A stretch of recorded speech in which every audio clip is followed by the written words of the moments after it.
Hey, beautiful. Hi, sorry, my Wi-Fi on my phone really not in the best.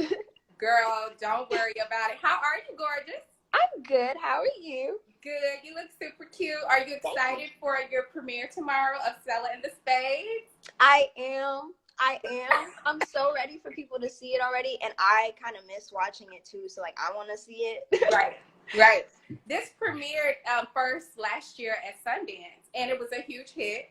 Was that your first Sundance experience, or No, that was my second. I had Okay. went to the Sundance the year before that, Okay. but that was like my first time having like my own film there. So exciting. I love the movie, by the way. Thank you. It's like, for me, it's like a Gossip Girl or 90210, but for us. For the Yeah. you know what I mean? It's definitely that. It is. Yes. So, okay, let's get into the movie. So there are 5 factions, but cliques, if you will, right? Yes. Cliques. And you're SELAH, you're the head of the Spades, and you're like a boss, alpha. You don't say no yes. Tell us all about your character and how you got into playing such a bossy, not playing no games type of girl. Tell us how you got into character. Okay, so the whole reason I was attracted to SELAH was because I saw a lot of who I wanted to be in her. Like, oh, like she does what she wants. She's not letting nobody sway her. Like, she sets boundaries from like the jump. Yes. So like, I was already just like, oh, I want to do that. I want to embody that. So I kind of just went into it already ready to be transformed, and then I realized I have so many like similarities to her, so then I felt like even more in love with like playing her. And like, because at first you don't really think that you're like someone like off jump, because it's kind of like the initial personality is like, I'm calm, she's wild, I'm nice, she's like mean. But then you realize you can have a lot of the same tendencies, and you can have a lot of the same thoughts. You guys just kind of like express it differently. And I love that about SELAH, because she just does it so differently, and she does it without like any care for anyone really. And I've never really been that way. So you got to let go of Lovey and like tap into your character fully. Yeah. And Tyresha was like a big help too. Yeah. Because she had already, SELAH was very developed before I was even involved. So I just was exploring her and understanding. Tell us about that. Tyresha, this was her first feature as well. Tell us about what direction did she give you for you to like fully go there? Because I'm going to get into it a little bit later, but your monologues where you're talking directly to the screen, the camera, I really love those. But tell us what direction she gave you to allow you to be free. Okay, well, the way she directs and the way that I act just like blend so well together. I'm the type of person that like needs to take it personal. Like, I need to be like put in a situation like mentally in order for me to know like how I'm gonna react. You know? So Tyresha is like the type of director that's gonna sit you down before the scene and be like, okay, like you're in this situation and this is everything that led up to it. Like, how do you feel? Don't tell me. Just sit there. I'm gonna roll and say action and show me, and I'll be like, okay. And that's so fun to me. Like, I love like just being able to do stuff like that and creating that way. So pleasant. Yes. Well, you did it excellently. What do you think the movie's message is? I think the movie's message is to treat control like a bar of soap. You know, the more you try and get a hold of it and hold on tight to it, the more of a chance it has of slipping out of your hands. That's literally what SELAH goes through. That's literally what I feel everyone goes through at some point in their lives, if not the whole time. Yeah. So speaking of those scenes, the monologues, like when it first opens up and you're talking directly to the screen, was that improvised, or were those lines written for you? Was it a script? Or just tell us about I'm going to tell you something. Okay, tell us. So that was all scripted. like every single word was scripted. That was like 2.5, maybe 3 pages of like just me, like just talking. And the day before that scene, I didn't have work, I remember, because this really scarred me. I didn't have work, so I was like, I'm gonna relax, I'm gonna have a nice day, I'm gonna write in my journal, I'm gonna take a bath. Yes. I get in bed around like 10, and I'm like, all right, I'm gonna go and see my sides for tomorrow. I go and check, and I'm like, wait a second. Wait a second. You're telling me that I have to talk for about 2 minutes. Right. Just you and the I camera. don't know how. And then I pulled it off, and I was like, Lovie, you do so well under pressure. You pulled it off beautifully. Seriously. But it's also because, like, I really loved that speech, too, because it was easier for me to, like, memorize it because, like, I felt that way. So it was like, oh, these are my words, too. Right. It makes sense. Were you nervous at all playing the lead in this film? Because this was your first leading role, right? In a film. Yeah, but I wasn't nervous. I think I'm blessed in a way because that experience, it wasn't like what I thought it was going to be. Like, at first I was extremely overwhelmed. Like, oh my God, like, I'm going to be the lead of a movie. I'm going to be in like most of the scenes. Like, right. I'm going to have to do so much. Yeah. And a lot of the times the leads are like, you look to the leads and you're like, dang, you're stressed out. Mm-hmm. But then I got to the set and it felt just like a group project. Like, we were all just like working on like our craft and like putting it towards like our children that we were like making. So like, I loved that because it was no pressure. It was all just like chill. I love chill experiences that allow me to just express and be right. Yeah.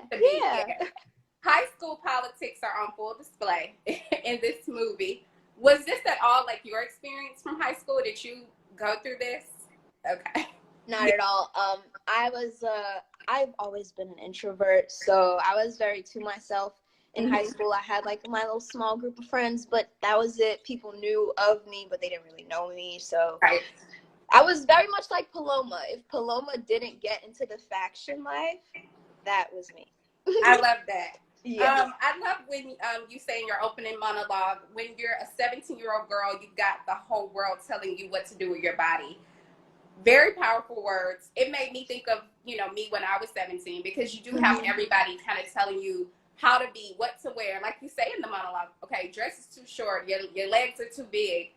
Did you experience that growing up in the public eye at a young age? Did you experience being told how to be, what not to do? You need to look this way, you need to be that way? Most definitely. I've always been a rebel of a sort. So like, growing up in a Black household as a woman, your parents don't really expect to see you with like underarm hair or like leg hair or like, that's a big no, and like you got to dress a certain way. And I've always been the kid that's like, listen, I'm gonna be free. Right. And do me. Yeah. So that's also like another like way I'm like SELAH, like I love her in that way. Like, I'm not gonna stop being me because I'm not for consumption at the end of the day. And that's a good message to send to, young girls, because I feel it's a very Gen Z movie. So a lot of kids are out of school, so they'll watch it tomorrow. Yeah. And I feel like that's a good message for them to get. Yeah. You don't. And I can't wait for people to see like more of the movie too, because I feel like a lot of people are thinking from that monologue that, just because like, she wants like short skirts because of this whole like feminist thing, but it's not just about like what I'm talking about. It's like you have to understand like the feelings behind like what I'm saying, because at the end of the day, SELAH is like, with relationships, everybody's disposable at the end of the day. So it's kind of like, so it's not even for like that gratification or anything. It's literally for self. Love it. So will SELAH and the Spades be turned into a series? I feel like there's more to these characters that we need to know about. We need to unpack you, your mother, which is played by the beautiful Gina Torres. We need to unpack characters a little bit more. Is there a series coming? There is a series, but I'm not sure if I'm going to be in it, only because it does like, I'm not sure when it's going to like take place, because I know SELAH was a senior graduating, so, but hopefully I get to, make a little cameo, a little appearance.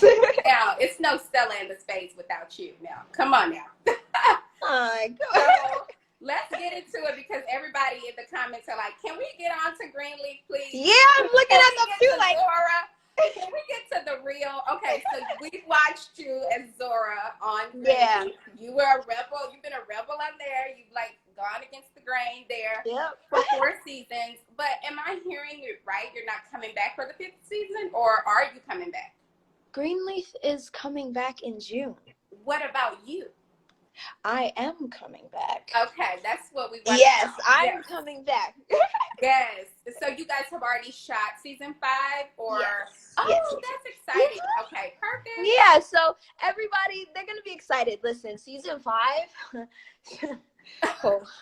Oh Lord. I forgot because it's been a while, so I forgot everything that happened, and then I thought about it like when they posted, and I was like, yay, like it's coming back in June, and I was like, oh, like everyone is about to be on it because wow. Yeah. Is there a date in June, or is it just June? Do we have a date, or I'm not sure. Okay. I'm not sure. Yeah, I don't want to spread rumors. Don't spoil it. Okay, don't spoil it. Speaking of Greenleaf, you work with a lot of legends on the show, and I have to ask you, what's your relationship with Miss O? Has she given you any like specific advice, life advice, career advice? What's it been like with working with her? I mean, I don't see her like too often, but like when I do see her, it is pleasant. She doesn't. I mean, a lot of the talks that we have are just normal, you know, like just like regular conversations. So a lot of like the things that I take away from her will be like in like the way that she talks, or like how she carries herself, like how she handles stress. Because like a lot of the times when I'm outside, I like to see how people handle their stress and stuff, especially people that I know probably go under a lot of pressure. Just to see and kind of get a little blueprint to life. But that's so true, because the saying, people are always watching you, so you never know like what message you may be sending. Yeah, like and SELAH is very big on that. Yeah, like SELAH is very big on that. Yes. Yes. Okay, upcoming projects, ma'am. You're booked and busy. Yes. So Greenleaf is in June, right? Yes. SELAH in the Spades is tomorrow. Yes. Power Book 3. Yes. And then The Craft.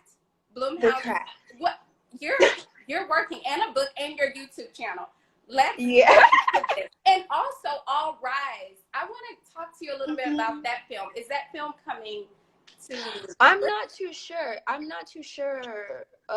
when that is planning on coming out. Okay. It should be. I'm not too sure on that whole situation. Okay. But let's talk about Power Book 3. So that's exciting. Congratulations on that. Thank you. Are you excited about that? Yes, I am very excited. Tell us a little bit about your character, who you'll be playing. My character, her name is Davina. She plays the love interest for younger Kanan.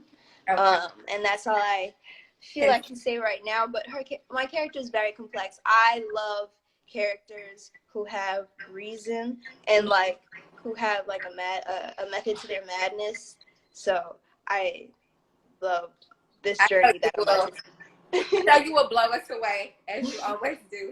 The Craft, that's exciting as well. Yes. Was that something that a project that you were interested in doing, or how did that come to be? When I auditioned for The Craft, I knew I was gonna get it. I knew I had to. Like I knew I had to, you know? Right. Because like I am so into like feminism, and I'm so into witchcraft, and I'm so into like feminine forms of healing, and I'm into like sisterhood. So like that movie was just like yelling at me and I couldn't like turn that down. So like when I auditioned, I was like, I have to get this, and even if I didn't get it, I got it, so it's fine. But I loved filming that, like filming with like women like that have completely different backgrounds like than you, and like you guys just like kind of living together. It Right. was so amazing because like I'm not used to having like a lot of close girlfriends, you know, like when I got Greenleaf it was like my senior year of high school, so like I didn't go to college. A lot of the people like that I was hanging out with were like older, so like now that I did like SELAH and the Spades and Share and like the craft is coming out, like I love that I'm showing like the friendships that I definitely want to like have in real life, you know, like relationships that go through stuff but like have foundation. Do you feel like Greenleaf or I would say Greenleaf, do you feel like that was, because you say you didn't go to college, do you feel like that was your education, if you will? No, I definitely say that was my 4-year education. Okay. I want to be an actress, you know, so I feel like I was lucky to not just go to school but actually get like firsthand experience like in the craft. Like now I kind of know how to maneuver around a set and like I know what things mean, and I probably wouldn't have gotten like that much education if I was just like in a classroom like listening to a teacher like talking about just acting, especially because I feel like acting for me, like I don't know if I can like I take advice, yeah, but a lot of my acting, like, I have to feel it first, you know? Like, nothing is, like, fake. It's like, okay, how do I feel it? And then I can be authentic about it, yeah. Definitely. You're writing a book, I hear, about your life? Yes, I am. Okay, tell us about it. What's the book? Well, okay, so the book that I'm writing called Hummingbirds and Dragonflies, it's basically just about, like, me losing myself, you know, because that usually happens around the graduating time, and then the process of the pain, and then the finding myself. Yeah. So it's gonna be kind of long. I'm not sure if I want to drop like short stories first before I like finish and publish this book, and if I want it to be like something like I kind of really like work on throughout time, like kind of just like make it my baby, because like I do want to like share like this world that I'm living in my head, because I'm like very introverted. I'm very Pisces rising, so like I love it. Have like this whole thing going on. I love it. Talk to us about your YouTube channel, because in the midst of everything, you're an influencer too. So you're like influencing the culture. We get to see you on TV. I didn't even know. I didn't even know that I was influencing the culture, because when I first got my YouTube, I don't know, it was for fun. You know, I was, like I said, like I was in my 4-year, you know, college. So I was like, okay, I want to find something else to do that I'm passionate about. And I was very passionate about makeup for Black girls at that time, because I was going through a lot of stuff in the industry where people didn't really know my face like how I knew it. And I was also doing hair, because like also again I was on sets where I had to fend for myself because they were not gonna do what they were planning on doing to my edges, you know. And yeah, so like a lot of that stuff like I had to learn, like, and it was like I enjoyed it, so I was like, hey, I'm gonna just like drop a little 1-2 video. I also like started to vlog, but I stopped, and I don't know, I do want to start picking back up on my YouTube channel and be a little more consistent, especially now that like there's a lot of time. Yeah. But that's okay. You have time to do it. You're booked and busy. Thank you so much, Lovie, for talking to us. Thank you. Tell the people where they can watch the movie tomorrow, because it's good, and everybody that's on here needs to watch it. Everybody, you can watch Selling the Spades tomorrow on Amazon Prime if you feel like it. And we can catch you in June on Greenleaf. Yes, Greenleaf in June. Thank you so much, Lovie. All the blessings to you.